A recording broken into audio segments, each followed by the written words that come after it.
এটা আল্লাহর নাজিলকৃত কোরআন। ওযু ছাড়া, পবিত্রতা ছাড়া এই জিনিস স্পর্শ করা যায় না। তুমি যদি এটা ধরতে চাও, ওযু করে আসো। ওযু করে আসলে তোমার হাতের মধ্যে দিব, তারপরে তুমি পাঠ করবে। গোসল করে আসো, গোসল করে আসার পরে তোমার হাতে দিব। ওমর বাথরুমে গিয়েছে, গোসলখানায় গিয়েছে, গোসল করে আসার পরে তার হাতের মধ্যে দিয়েছে। ওমর তাকায় দেখে কাগজের মধ্যে লেখা, তাহা মা আনজালনা আলাইকাল কুরআনা লিতাশকা ইল্লা তাযকিরাতাল লিমান ইয়াখশা তানজিলাম মিম্মান খালাকাল আরদা ওয়াস সামাওয়াতিল উলা আর রহমান আলাল আরশি ইস্তাওয়া লাহু মা ফিস সামাওয়াতি ওয়া মা বাইনাহুমা ওয়া মা তাহতাস সারা। ওমর রাদিয়াল্লাহু আনহু আয়াতগুলো পড়ে আর চোখ দিয়ে পানি পড়ে। ওমর তাকায় বলে, কার গলা আনতে যাচ্ছিলাম, কার কল্লা আনতে যাচ্ছিলাম? যেই কালাম তুমি আজকে আমাকে দেখাইছো, আল্লাহর কসম করে বলতে পারি, লাইসা হাদা কালামুল বাশার, কোন মানুষের কথা এমন হতে পারে না, কোন মানুষের তৈরি করা কথা এমন হতে পারে না। আমাকে সেই ব্যক্তির কাছে নিয়ে যাও, তার কাছে আমাকে নিয়ে চলো যার কল্লা আনার জন্য ঘর থেকে বের হয়েছিল। সেই দরবারে গিয়ে মাথা নত করে, নত মস্তকে তার হাতে হাত রেখে বলতেছে, ও নবী, আজকে আমি আপনার কল্লা নিতে এসেছিলাম, আপনার হাতে হাত দিয়ে ঈমান আনতেছি আর বলতেছি, আজ থেকে যে আপনার দিকে তাকাবে, চোখ তুলে তাকাবে, তার কল্লা আমি উমর নিয়ে নিব। সুবহানাল্লাহ। কোরআনে কারীমের মুজিজা ছিল এটা। কাফেরের সামনেও যদি কোরআন পাঠ করা হতো, তাদের অন্তরের মধ্যে মহাব্বতের সৃষ্টি হয়ে যেত। तकबीर में कलमा में नमाजू में अज़ा में, तकबीर में कलमा में नमाजू में अज़ा में,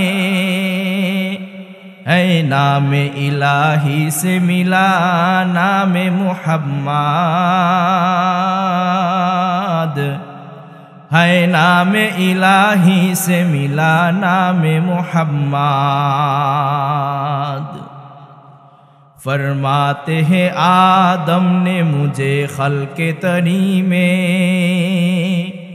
लिखा हुआ तौबा पे मिला नाम मुहम्मद, लिखा हुआ तौबा पे मिला नाम मुहम्मद। है मीम में महबूब ये मुतलक का इशारा, है मीम में महबूब ये मुतलक का इशारा, फिर क्यों ना हो महबूब खुदा नाम मुहम्मद,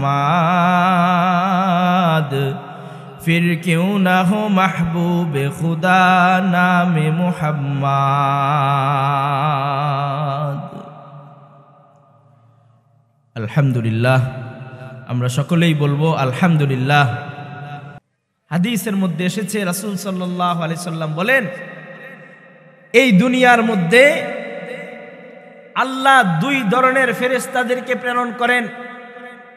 একদল ফেরেশতার জিম্মাদারি হলো ফজর থেকে নিয়ে মাগরিব পর্যন্ত কারা কারা নেক আমল করতেছে, কোথায় আল্লাহর জিকির হচ্ছে, কোথায় নামাজ হচ্ছে, কোথায় ইবাদত বন্দেগী হচ্ছে, এটার তারা খোঁজ খবর নিবে। মাগরিবের সময় আল্লাহর দরবারে গিয়ে সারা দিনের রিপোর্ট তারা পেশ করবে। আরেক দল ফেরেশতাকে মাগরিবের সময় প্রেরণ করে, তারা সারা রাত গোটা পৃথিবীব্যাপী ঘুরে বেড়ায়, কোথায় বান্দা আল্লাহর জিকির আজকার করতেছে, কোথায় আল্লাহর ইবাদত বন্দেগী করতেছে, কোথায় নামাজ আদায় করতেছে, কোথায় জিকির আজকার হচ্ছে, কোথায় তাহাজ্জুদের নামাজ আদায় হচ্ছে। সারা দিন তারা ঘুরে বেড়ায়, সারা রাত তারা ঘুরে বেড়ায় এবং এগুলো নোটিশ করে। সকালবেলা গিয়ে আল্লাহর দরবারে তারা রিপোর্ট করে যে আপনার বান্দারা দুনিয়ার মধ্যে রাতের বেলায় দেখে এসেছি তারা এইভাবে ইবাদত বন্দেগী করতেছিল। আল্লাহর রাসূল বলেন, যখন কোনো বান্দা এই ধরনের দ্বীনি কোনো মজলিসের মধ্যে অংশগ্রহণ করে, দ্বীনি মজলিসের মধ্যে বসে, তো দ্বীনি মজলিসে বসার পরে ফেরেশতারা যখন যায়, গিয়ে বলে, আল্লাহ দুনিয়ার মধ্যে আপনার বান্দা বান্দি, আপনার কিছু বান্দা, আপনার কিছু বান্দি বসে বসে আপনার বরত্ব এবং কুদরতের কথা আলোচনা করতেছিল। সুবহানাল্লাহ। আল্লাহ প্রশ্ন করেন, এ ফেরেশতারা, আমার যে বান্দা, আমার যে বান্দি দুনিয়ার মধ্যে আমি আল্লাহর বরত্ব আর কুদরতের কথা আলোচনা করতেছিল, তারা কি আমি আল্লাহকে দেখেছে? আমি আপনি কি আল্লাহকে দেখেছি? ফেরেশতারা বলে যে না, তারা আপনাকে দেখে নাই। আল্লাযীনা ইউমিনুনা বিল গায়ব, তারা গায়েবের প্রতি ঈমান এনেছে, অদৃশ্যের ঈমান এনেছে। আপনাকে না দেখা সত্ত্বেও তারা বিশ্বাস করেছে যে আপনি আছেন। বলে যে সত্যি। আল্লাহ কি জানে না সত্যি না মিথ্যা? আল্লাহ তারপরেও ফেরেশতাদেরকে জিজ্ঞাসা করে, সত্যি? ফেরেশতারা বলে যে হ্যাঁ আল্লাহ, আপনার বান্দা আপনাকে না দেখা সত্ত্বেও আপনার বরত্ব এবং কুদরতের কথা তারা আলোচনা করতেছিল। আল্লাহ বলে, হে আমার ফেরেশতারা, সাক্ষী থাক, এই মজলিসে উপস্থিত সকল বান্দা বান্দির হায়াতে জিন্দেগির গুনাহ আমি আল্লাহ মাফ করে দিলাম। সুবহান। তো মানুষ কম হলে মজলিসের দাম কম হয়? মজলিসের যে দাম, আল্লাহর কাছে এ মজলিসের দাম সবসময় এই পরিমাণই থাকবে। মানুষ কম হোক আর বেশি হোক, আল্লাহ এই মজলিসকে কখনো ছোট নজরে দেখে না। বরং দুনিয়ার মধ্যে অসংখ্য অগণিত মানুষের মধ্য থেকে আমরা যে এই কাজের তৌফিক প্রাপ্ত হয়েছি, এটাতে আল্লাহ আমার আপনার প্রতি আরো বেশি সন্তুষ্ট হবেন ইনশাআল্লাহ। তো মুহতারাম হাজিরিন, এই যে মজলিসগুলো, তাফসীরুল কোরআন মাহফিল, এই মাহফিলগুলোতে আসার পিছনে আমাদের উদ্দেশ্য হলো কিভাবে আমরা হিদায়াত প্রাপ্ত হয়ে দুনিয়া থেকে বিদায় নিতে পারি এবং কিভাবে পরকালে আমরা জান্নাতের মালিকানা হাসিল করতে পারি। কথা ঠিক কিনা? একমাত্র এই মাকসাদেই আমরা এই ধরনের মাহফিলগুলোতে আসি, যে কোরআন এবং হাদিসের কথা শুনবো, হিদায়াত প্রাপ্ত হব, দুনিয়াতে হিদায়াতওয়ালা জীবন যাপন করব, মৃত্যুর পরে জান্নাতে প্রবেশ করব। ঠিক কিনা? এই এক মাকসাদ নিয়ে আমরা এই মাহফিলগুলোতে আসি। আল্লাহ বলেন, হে আমার বান্দা বান্দি, দুনিয়ার জীবনে তুমি তো হিদায়াত চাও, হিদায়াতের প্রত্যাশা নিয়ে দুনিয়াতে তুমি বিভিন্ন মাহফিলে যে কোরআন হাদিসের কথা শোনো, হিদায়াতের আশায় আমি আল্লাহর ইবাদত বন্দেগী করো। আল্লাহ বলেন, হে দুনিয়ার মানুষেরা, তোমাদের হিদায়াতের জন্য ওই দুনিয়ার শুরু লগ্ন থেকে আজ পর্যন্ত আমি আল্লাহ দুটি মাধ্যম আমি নির্ধারণ করে রেখেছি, যেই দুই মাধ্যমে তোমরা যদি চাও তাহলে তোমরা হিদায়াত প্রাপ্ত হতে পারবে। দুটি মাধ্যম কি? এক নাম্বার মাধ্যম হলো কিতাবুল্লাহ, দুই নাম্বার মাধ্যম হলো রিজালুল্লাহ। এই দুটি দ্বারা আল্লাহ হিদায়াতের জন্য দুনিয়ার মধ্যে নির্ধারণ করে দিয়েছেন। তুমি যদি হিদায়াত প্রাপ্ত হতে চাও, এক নাম্বার কিতাবুল্লাহর অনুসরণ করো, দুই নাম্বার রিজালুল্লাহর অনুসরণ করো। কিতাবুল্লাহ কি জিনিস? কিতাবুল্লাহ হচ্ছে আল্লাহর পক্ষ থেকে দেওয়া বান্দাদের জন্য গাইডলাইন, জীবন চালনের নির্দেশিকা। এটা করো, সেটা করো না, নামাজ পড়ো, হারাম জিনিস ভক্ষণ করো না, মানুষের ক্ষতি করো না। এই জাতীয় নিয়ম নীতি এবং মূলনীতিগুলো যেখানে লিপিবদ্ধ থাকে সেটাকেই বলা হয় কিতাবুল্লাহ, আল্লাহর আসমান থেকে নাজিল করা কিতাব। এটা হচ্ছে আমার আপনার জিন্দেগির একটা মূলনীতি, একটি ধারা। হিদায়াত যদি পেতে হয় তাহলে এই কিতাবুল্লাহর অনুসরণ করতে হবে। দুই নাম্বার, দুনিয়াবাসীর হিদায়াতের জন্য আল্লাহ যুগে যুগে রিজালুল্লাহদের প্রেরণ করেছেন। রিজালুল্লাহ কারা? তারা হচ্ছে দুনিয়ার মধ্যে আল্লাহর বলে দেওয়া আদেশ নিষেধগুলো মানার পদ্ধতি কি হবে তা উম্মতদেরকে যারা শিখিয়েছেন, তারা হলো দুনিয়ার মধ্যে রিজালুল্লাহ তথা নবী এবং রাসূলগণ, আম্বিয়া আলাইহিমুস সালাতু ওয়াস সালামগণকে আল্লাহ প্রেরণ করেছেন, যারা তাদের হায়াতে জিন্দেগিতে কিতাবুল্লাহ এবং রিজালুল্লাহ এই দুই জিনিসের অনুসরণ করবে। আল্লাহর রাসূল বলেন, তারা দুনিয়াতে কোনোদিন পথভ্রষ্ট হবে না, পক্ষান্তরে যারা দুনিয়ার মধ্যে কিতাবুল্লাহ এবং রিজালুল্লাহ ছাড়া হিদায়াত কামনা করবে, আল্লাহর দ্বীন মানার চেষ্টা করবে, তারা পদে পদে লাঞ্ছিত অপদস্থ হবে এবং তারা বারবার দ্বীনের পথ থেকে, আল্লাহর বলে দেওয়া পথ থেকে তারা সটকে যাবে, সরে যাবে, দূরে সরে যাবে। হাদিসের মধ্যে রাসূল সাল্লাল্লাহু আলাইহি সাল্লাম বলেন, ক্বালা রাসূলুল্লাহ সাল্লাল্লাহু আলাইহি ওয়াসাল্লাম, তারাকতু ফীকুম আমরাইন লান তাদিল্লু মা তামাসসাকতুম বিহিমা কিতাবাল্লাহ ওয়া সুন্নতি ফাআদ্দু আলাইহা বিন্নাওয়াজিজ। আল্লাহর রাসূল বলেন, হে দুনিয়ার মানুষেরা, তারাকতু ফীকুম আমরাইন, আমি আল্লাহর রাসূল তোমাদের জন্য দুনিয়াতে দুটি জিনিস রেখে যাচ্ছি।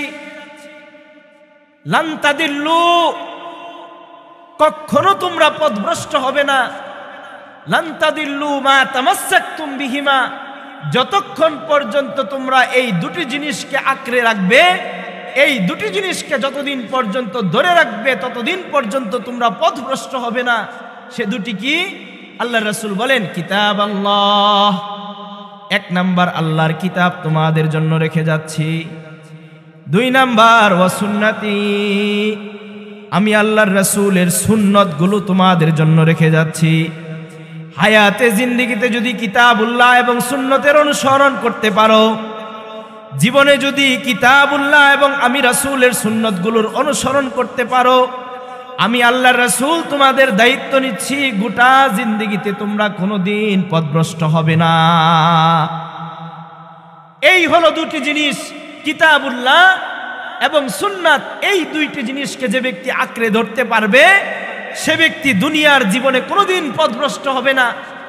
আল্লাহর রাসূল হাদিসের শেষে গিয়ে বলেন, আদ্দু আলাইহা বিন্নাওয়াজিজ, হে আমার উম্মতেরা, এ দুটি জিনিসকে তোমরা তোমাদের মারির দাঁত দ্বারা কামড়ে শক্ত করে ধরে রাখো। ভালো মতো বুঝবেন, আমাদের মুখের ভিতরে যে দাঁতগুলো আছে, আরবি ভাষায় এক একটা দাঁতের এক একটা নাম আছে। যেমন সামনের যে দাঁত আছে, সামনের উপরের দুই দাঁতকে বলা হয় সানায়া উলিয়া, আবার বরাবর নিচের দুই দাঁতকে বলা হয় সানায়া সুফলা, তার পাশে চোকা চোকা যে দাঁতগুলো আছে এগুলোকে বলা হয় আনিয়াব। এই রকম ভাবে আরবি ভাষায় দাঁতের কিছু বিভিন্ন নাম রয়েছে। এর মধ্যে মারির যে দাঁতগুলো আছে, কর্নারে যে চারটা দাঁত, এই চার দাঁতকে আরবিতে বলা হয় নাওয়াজিজ। আল্লাহর রাসূল বলেন, হে দুনিয়ার মানুষেরা, কিতাবুল্লাহকে তোমরা তোমাদের নাওয়াজিজ দ্বারা, মারির দাঁত দ্বারা কামড়ে ধরো। আল্লাহর রাসূল কেন এই কথা বললেন? আল্লাহর রাসূল এই কথা বলার উদ্দেশ্য যদি বুঝতে হয়, তাহলে আগে দাঁতের কাজগুলো আমরা বুঝি। মনে করেন আপনার মুখ থেকে একজন মানুষ কোনো একটা বস্তু ছিনিয়ে নিতে চায়, যেটা আপনি খাচ্ছেন অথবা আপনার মুখের মধ্যে রাখা, সেই জিনিসটা আপনার মুখ থেকে কেউ ছিনিয়ে নিতে চায়, তো আপনি সামনের দাঁত দ্বারা জিনিসটা এরকম কামড় দিয়ে ধরেছেন। বলেন তো, আপনার মুখ থেকে এটা টান দিলে আসবে নাকি মুখে থাকবে?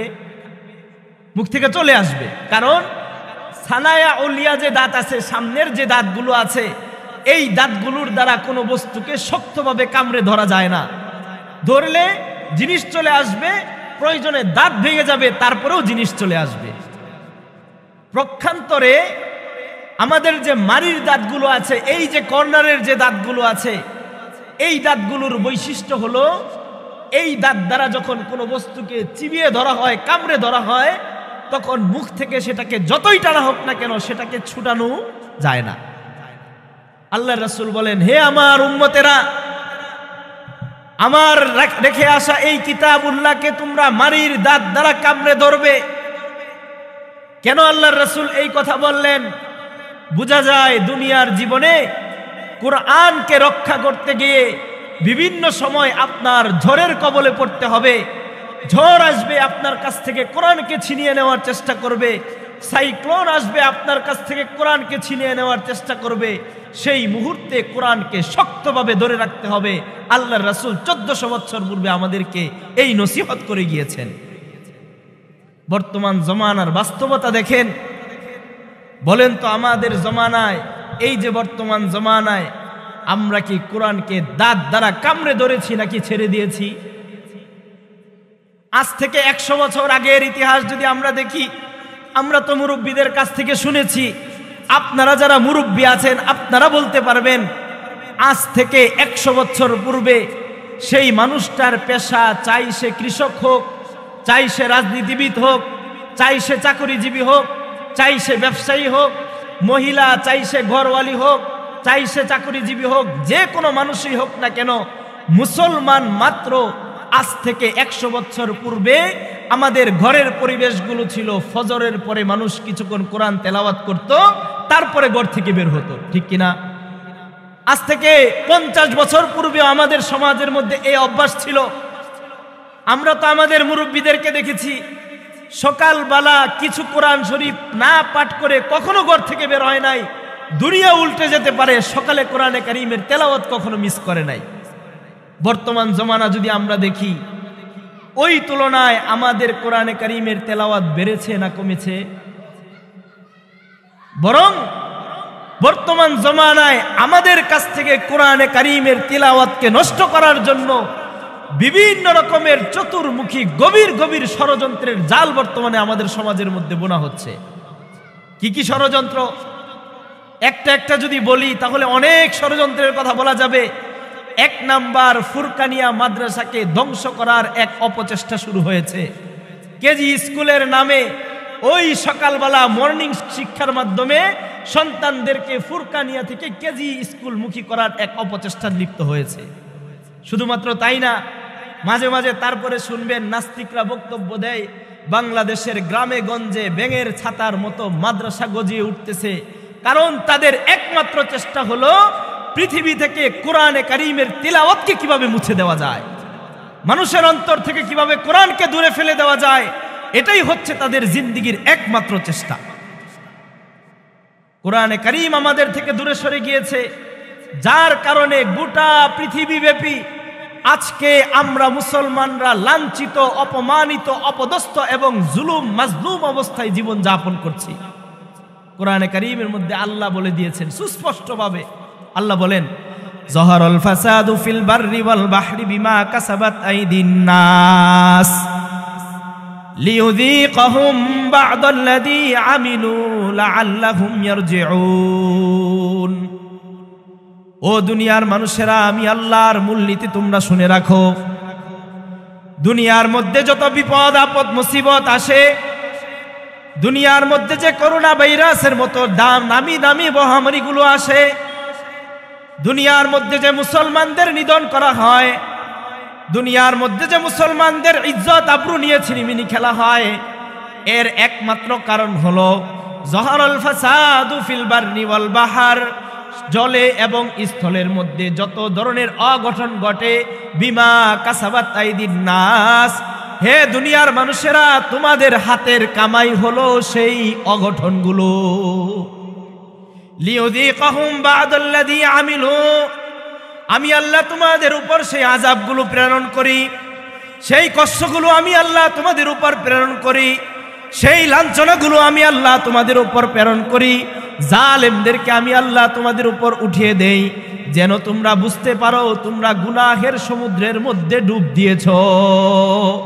এটা বুঝে যেন ফিরে আসতে পারো, এই কারণে আমি আল্লাহ মাঝে মাঝে তোমাদের মাথার উপরে বিপদ আপদ চাপিয়ে দেই, যেন তোমরা বুঝতে পারো তোমাদের হাতের কামাই হলো তোমাদের লাঞ্ছনা এবং অপদস্থতা। এই যে আমরা অপদস্থ হচ্ছি, এটা আমাদের হাতের কামাই। কবি বলেছেন, ও শামিল হুয়ে তারকে কুরআন হোকার, কবি বলেছিলেন, ও মুআজ্জাজ হুয়ে হামিলে কুরআন হোকার, और हम खाकसार हुए तारिके कुरआन होकर, वो जमाने में मुअज्जज थे हामिले कुरआन होकर, और हम खाकसार हुए तारिके कुरआन होकर। बुजुर्गाने दिनगण বলেছেন, আমাদের রাসূলের জিন্দেগি, সাহাবায়ে কেরামদের জিন্দেগি, তাবেঈদের জিন্দেগি, 100, 200, 400 পর্যন্ত ছিল তাদের লোক সংখ্যা। হাজার হাজার বেদুইনরা পর্যন্ত তাদের সামনে মুখ খুলে কথা বলতে পারত না। এর কারণ হলো তারা কোরআনের বাহক ছিল, কোরআনকে নিজেদের সাথী বানিয়ে নিয়েছিল। যেদিন থেকে তারা কোরআনকে নিজেদের বুকে ধারণ করেছে, আল্লাহ তাদের ইজ্জত দুনিয়ার মধ্যে বাড়িয়ে দিয়েছেন। আর আমাদের ইজ্জত কেন নষ্ট হলো? হাম খাকেসার হুয়ে তারিকে কুরআন হোকার, কোরআনকে ছেড়ে দেওয়ার কারণে আজকে সমাজের মধ্যে আমরা সবচেয়ে বেশি লাঞ্ছিত এবং অপমানের জিন্দেগি জীবন যাপন করছি। মুহতারাম হাজিরিন, এই যে বর্তমান সমাজ থেকে কোরআনকে মুছে ফেলার এই অপচেষ্টা, এটা শুধুমাত্র আজকের দিনেই শুধুমাত্র নয়, বরং যেদিন থেকে দুনিয়ার মধ্যে কোরআনে কারীমের অবতরণ শুরু হয়েছে সেদিন থেকেই এই কোরআনকে মুছে দেওয়ার অপচেষ্টা, সেদিন থেকেই এই কোরআনকে দুনিয়া থেকে উঠিয়ে দেওয়ার অপচেষ্টায় হিন্দু, খ্রিস্টান এবং ওই সময়ের কাফের মুশরিকরা লিপ্ত হয়েছিল। কিতাবের মধ্যে লেখে রাসূলুল্লাহ সাল্লাল্লাহু আলাইহি ওয়াসাল্লাম যখন মানুষদেরকে দ্বীনের দাওয়াত দিচ্ছেন, কোরআনে কারীমের তিলাওয়াত যখন মানুষদেরকে রাসূল শোনায়, মক্কার কাফেররা চিন্তা করলো মুহাম্মদ যে দ্বীনের প্রচার শুরু করেছে, এই দ্বীনের প্রচার যদি এই পদ্ধতিতে চলতে থাকে তাহলে অল্প কিছুদিন পরে আমাদের বাপ দাদার ধর্মের নাম ঠিকানা থাকবে না, আমাদের লাত এবং উজ্জার কোনো নাম ঠিকানা থাকবে না, আমাদের সম্মান মক্কার মধ্যে আর থাকবে না।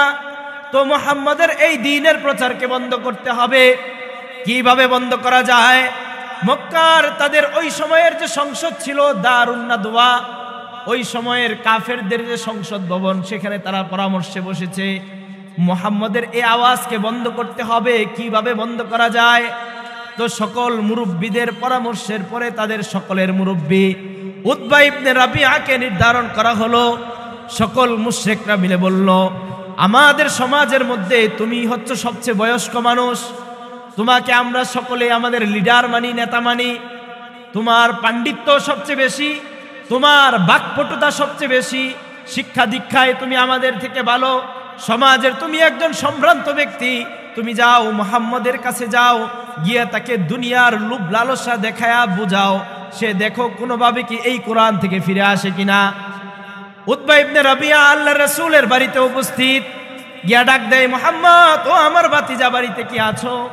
আল্লাহর রাসূল বলেন, হ্যাঁ চাচা আসেন, বলেন কি বলতে চান? উতবা বলে, ও মুহাম্মদ, শুনেছি তুমি নাকি মানুষদেরকে নতুন দ্বীনের দাওয়াত দিচ্ছ, মানুষদেরকে নাকি নতুন কালাম শোনাচ্ছ, নতুন ধর্মের দিকে মানুষদেরকে আহ্বান করছো। তুমি যদি এটা দুনিয়াবি কোনো খায়েশাতের কারণে করে থাকো, তোমার যদি দুনিয়াবি ধন সম্পদ উদ্দেশ্য থাকে, আমি উতবা তোমাকে কথা দিচ্ছি, গোটা আরবের মধ্যে তোমাকে সব থেকে ধনী মানুষ হিসাবে আমি বানিয়ে দিব, তোমাকে আমরা ধন সম্পদে ভরপুর করে দিব। যদি তোমার নতুন দিনের এ দাওয়াতের উদ্দেশ্য হয়, নতুন ধর্মের এ দাওয়াতের উদ্দেশ্য যদি হয় তোমার সমাজের সবচেয়ে দামি চেয়ারের মালিক হওয়া, আমি উতবা তোমার সাথে ওয়াদা করছি, গোটা আরবের মানুষ মিলে আমরা সবাই তোমাকে রাজা মানব, তোমাকে আমরা আমাদের সম্রাট হিসেবে সবচেয়ে দামি চেয়ারের মধ্যে আমরা বসাতে রাজি আছি।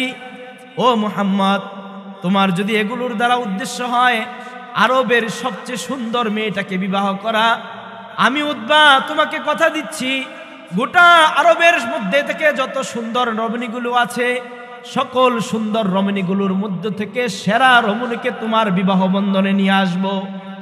আর যদি তুমি বলো যে তুমি অসুস্থ, তোমার উপর জিন্নাতের সাওয়ার হয়েছে, তুমি অসুস্থ হয়ে গিয়েছো, আমাকে বলো, আরবের সবচেয়ে নামি দামি ডাক্তারের মাধ্যমে তোমার চিকিৎসা করাবো। তারপরেও তোমার কাছে আমাদের একটি অনুরোধ, আজকে থেকে মানুষদেরকে নতুন দিনের দাওয়াত দেওয়া বন্ধ করে দাও। শুধুমাত্র বর্তমান জমানায় নয়, সেই রাসূলের জমানা থেকে কোরআনের আওয়াজকে বন্ধ করার এক চেষ্টা চালু। আল্লাহর রাসূল উতবা ইবনে রাবিআর বক্তব্য যখন শেষ হলো, শেষ হওয়ার পরে, চাচা আপনার কথা কি শেষ? বলে যে হ্যাঁ আমার কথা শেষ, তোমার সামনে প্রস্তাব পেশ করেছি, তোমার এখন দায়িত্ব, তুমি যদি পছন্দ করো, যেটা তোমার বলার ইচ্ছা তুমি সেটাই বলতে পারো, আমরা গোটা মক্কার নেতারা তোমার জন্য সেটা করতে প্রস্তুত। আল্লাহর রাসূল কিচ্ছু বলে নাই, শুধুমাত্র তার সামনে কোরআনে কারীম থেকে কয়েকটা আয়াত তার সামনে পাঠ করে শুনিয়েছেন। আল্লাহর রাসূল বলেন, চাচা তাহলে আমি এখন কিছু আপনাকে বলি, আপনি একটু শুনেন। আল্লাহর রাসূল কোরআন থেকে তেলাওয়াত শুরু করলেন। আউযু বিল্লাহি মিনাশ শাইতানির রাজীম, বিসমিল্লাহির রহমানির রহিম।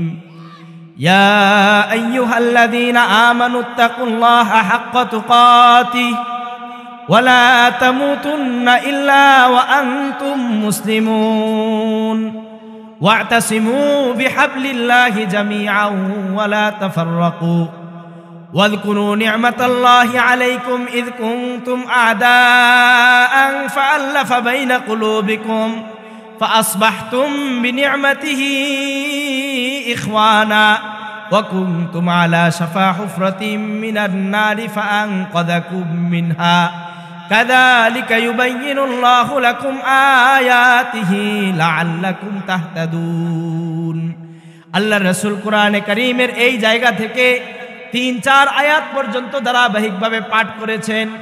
অন্য আরেক হাদিসের মধ্যে এসেছে আল্লাহর রাসূল তার সামনে সূরাত হামিম সিজদা থেকে কিছু অংশ পাঠ করেছেন। পাঠ করার এক পর্যায়ে সিজদার আয়াত যখন আসলো, রাসূল সিজদা দিয়ে উঠেছেন, উঠে তাকিয়ে দেখে উতবাও সিজদার মধ্যে পড়ে আছে। সুবহানাল্লাহ। কোরআনের মুজিজা ছিল এটা। কোরআনে কারীমের তিলাওয়াত যখন কাফেরের সামনেও করা হতো, কাফেরের অন্তরের মধ্যে পর্যন্ত কোরআনে কারীমের মুহাব্বত ঢুকে যেত। আল্লাহর রাসূল যখন কোরআনে কারীমের তিলাওয়াত শেষ করলো, বলে, চাচা আমার বক্তব্য বুঝতে পেরেছেন? এটাই আমার বক্তব্য। এখন আপনার কি সিদ্ধান্ত সেটা আপনার নিতে হবে, কিন্তু আল্লাহর কসম করে বলতেছি, আপনি তো আমাকে জাগতিক জিনিসের লোভ দেখিয়েছেন। আপনি যদি আমার এক হাতের মধ্যে চাঁদ, আরেক হাতের মধ্যে আসমানের তারাগুলো নামিয়ে দিয়ে আসেন, তারপরেও আল্লাহর কসম এই দিনের কথা মানুষের কাছে বলা থেকে আমি পিছু পা হব না। সুবহানাল্লাহ। আল্লাহর রাসূলের এই এলান শোনার পরে তার অন্তরের ভিতরে পরিবর্তন হয়ে গিয়েছে। কারণ কোরআনে কারীমের তিলাওয়াত জিনিসটাই এমন, আল্লাহর মুজিজা মানুষের সামনে যখন পেশ করা হয়, জবান থেকে অন্তর থেকে শুধুমাত্র শান্তি আর আরাম, আল্লাহর রহমত সে দেখতে পায়, সে অনুভব করতে পারে। উতবা ইবনে রাবিয়ার সামনে কোরআনের সত্যতা, কোরআনের যথার্থতা তার বুঝে এসে গিয়েছে। সে মক্কার লিডারদের কাছে ফিরে গেল, যাওয়া সবাই তার জন্য উন্মুখ হয়ে বসে আছে। উতবা গিয়েছে, আমাদের মধ্যে সবচেয়ে চতুর ব্যক্তি, নিশ্চয়ই মুহাম্মদকে ম্যানেজ করে ফেলেছে, আসি শুনি তার কাছ থেকে সে কি সংবাদ আমাদেরকে দেয়। উতবা আসলো, আসার পরে তাদের সকলকে জমা করছে। জমা কইরা সর্বপ্রথম আবু লাহাবরে প্রশ্ন করে, এ আবু লাহাব, মুহাম্মদ তোমার কি হয়? বলে যে মুহাম্মদ আমার ভাতিজা হয়। তোমার একটা ভালো কথা বলি, আচ্ছা বলো তো, আজকে মনে করো গোটা আরবের মধ্যে মুহাম্মদের জয় জয়কার, তাহলে কি মুহাম্মদের কারণে তুমি সম্মানিত হবা না? ভাতিজার সম্মানে চাচা সম্মানিত হয় না? অথবা ধরো গোটা আরবের মানুষ মিলে মুহাম্মদকে হত্যা করে ফেলেছে, তাহলে তো তোমার মাথা ব্যথাও শেষ। সুতরাং তোমার কাছে আমার একটা পরামর্শ, মুহাম্মদের বিপক্ষে তোমরা আর কেউ লাইগো না, কারণ সে আমাকে যেই কালাম শুনিয়েছে, লাইসা হাযা কালামুল বাশার, মানুষের কথা এমন হতে পারে না, অবশ্যই তার কাছে আল্লাহর পক্ষ থেকে কথা নাজিল হয়ে থাকে। সুবহানাল্লাহ।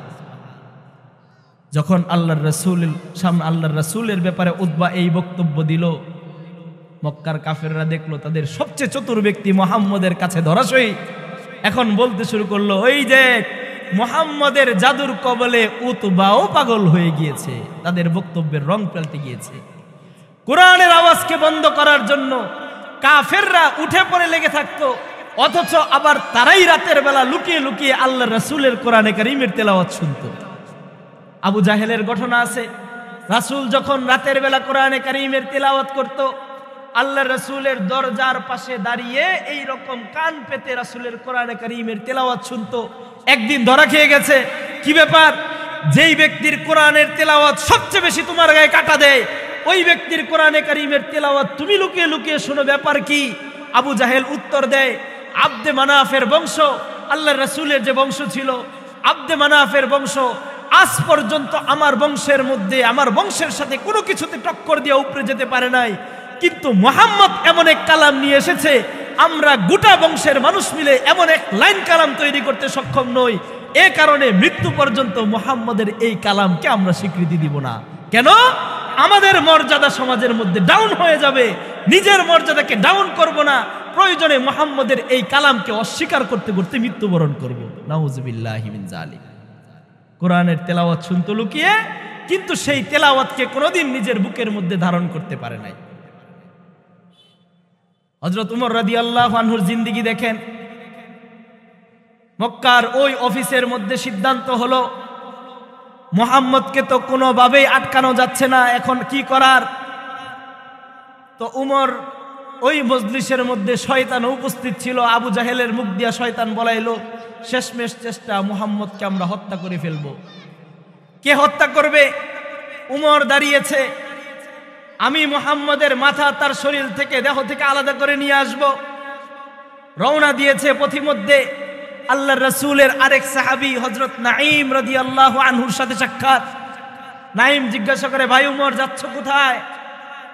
বলে যে শুনেছি আমাদের আরবের মধ্যে, মক্কার মধ্যে মুহাম্মদ মানুষে মানুষে ঝগড়া সৃষ্টি করছে, আত্মীয়তার বন্ধন নষ্ট করছে, আজকে তার ফয়সালা করতে যাচ্ছি, তার কল্লা শরীর থেকে আলাদা করব।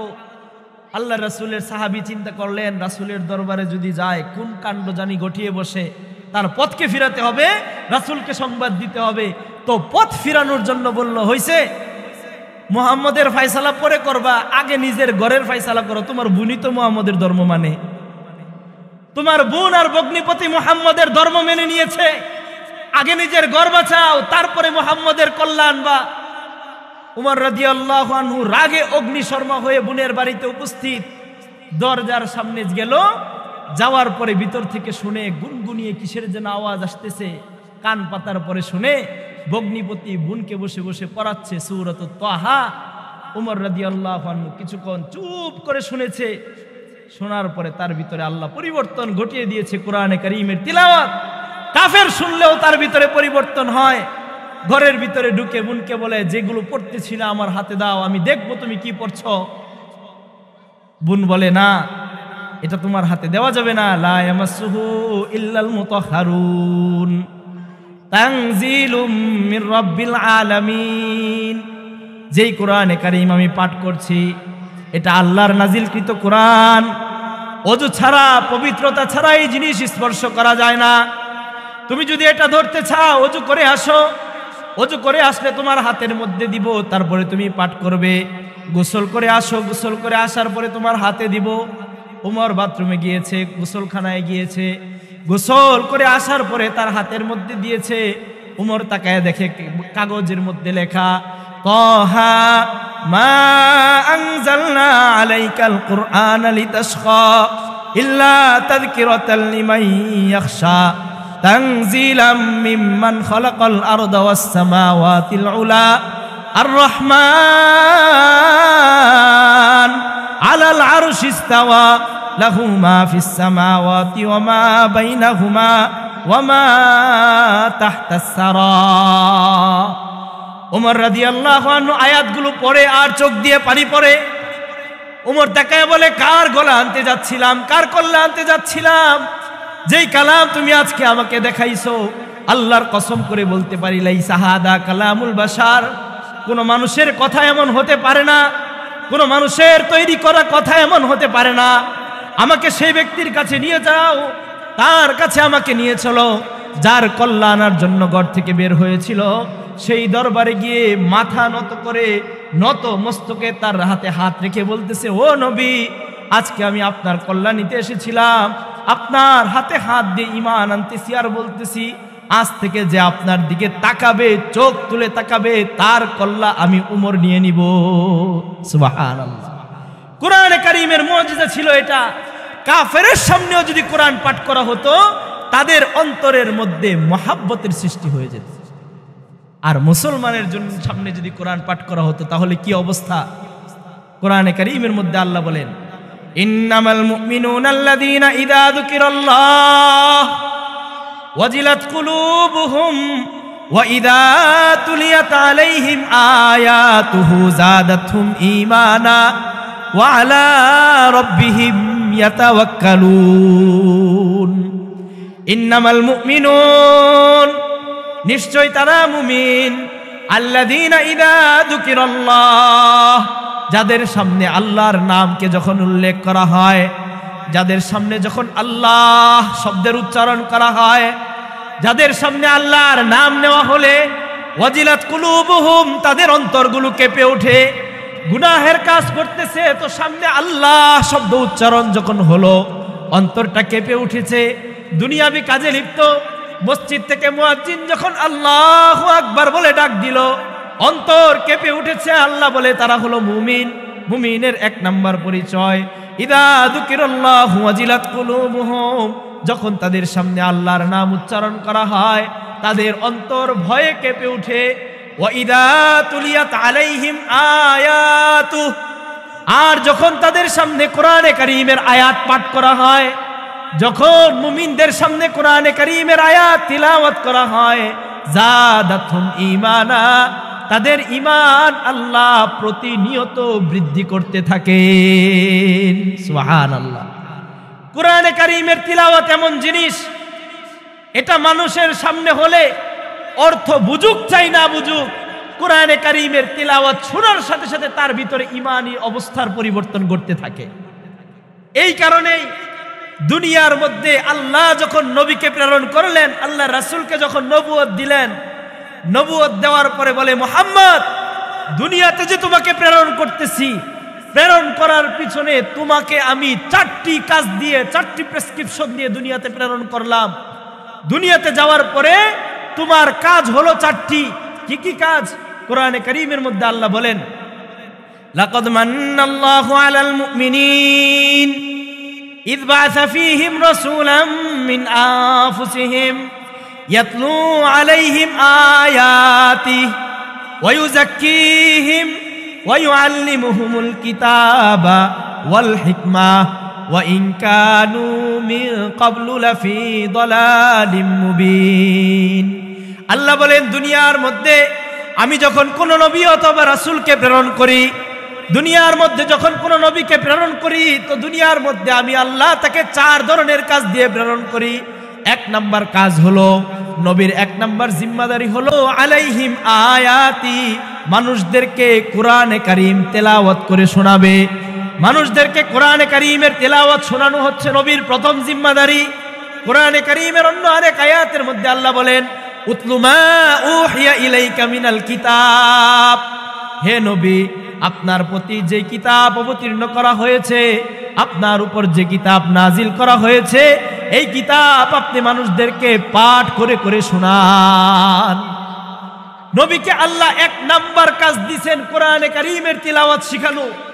কারণ কোরআনে কারীমের তিলাওয়াত এটা এমন জিনিস, অর্থ বুঝুক আর না বুঝুক মুমিনের সামনে কোরআনের তেলাওয়াত হবে তো তার ভিতরে ঈমানগুলো ফুটতে থাকে, তার ভিতরে ঈমানগুলো বৃদ্ধি পেতে থাকে। অন্য আরেক হাদিসের মধ্যে আল্লাহ রাসূল বলেন কোরআনে কারীমের তিলাওয়াতের ফায়দা কি? কোরআনে কারীমের তিলাওয়াত যখন মানুষের সামনে হয়, নিজে শুনে অথবা নিজে করে, চাই কান দ্বারা শুনুক চাই জবান দ্বারা করুক না কেন, কোরআনে কারীমের তিলাওয়াতের সাথে সাথে তার অন্তর থেকে ময়লাগুলো, অন্তরের জংগুলো দূর হয়ে যায়। হাদিসের মধ্যে আল্লাহ রাসূল বলেছেন প্রত্যেক মানুষের অন্তরের মধ্যে আল্লাহ একটা কলব দান করেছেন। এই কলবের মধ্যে যখন মানুষ গুনাহ করে, গুনার দাগ পড়ে যায়। যখন কোরআনে কারীমের তিলাওয়াত করে, কোরআনে কারীমের যখন বেশি বেশি পরিমাণে তিলাওয়াত করে, জিকির করে, ওই জিকিরের দ্বারা, কোরআনে কারীমের তিলাওয়াতের দ্বারা তার অন্তরের ময়লাগুলো আল্লাহ দূর করে দেন। কোরআনে কারীমের তিলাওয়াতের দ্বারা অন্তরের ময়লা দূর হয়। কোরআনে কারীমের তিলাওয়াতের দ্বারা গুনাহের কালিমাগুলোকে আল্লাহ মুছে দেয়। কোরআনে কারীমের তিলাওয়াতের দ্বারা প্রত্যেক হরফের বিনিময়ে আল্লাহ 10টি করে নেক দান করেন। কোরআনে কারীমের তিলাওয়াত প্রতিটি হরফের বিনিময়ে আল্লাহ 10টা করে নেক দান করেন। হাদিসের মধ্যে আসছে আল্লাহ রাসূল সাল্লাল্লাহু আলাইহি ওয়াসাল্লাম বলেন মানুষ যখন কোরআনে কারীমের তিলাওয়াত করে তো প্রতিটি হরফের বিনিময়ে আল্লাহ তাকে 10টি করে নেক দান করেন। আল্লাহ রাসূল তারপরে বলেন যে আমি তোমাদের সামনে দেখাচ্ছি আলিফ লাম মিম একটি শব্দ। এই আলিফ লাম মিম এই শব্দ যদি তোমরা পাঠ করো, 3টি হরফ হওয়ার কারণে তোমাদের আমল নামার মধ্যে আল্লাহ 30 নেকি দান করেন। সুবহানাল্লাহ। কোরআনে কারীমের ফজিলত এগুলো। এই জন্য কোরআনে কারীম আমার আপনার জিন্দেগিতে শিক্ষা করা, কোরআনে কারীমের তিলাওয়াত করাকে আল্লাহ আমার আপনার জন্য ফরজ করে দিয়েছেন।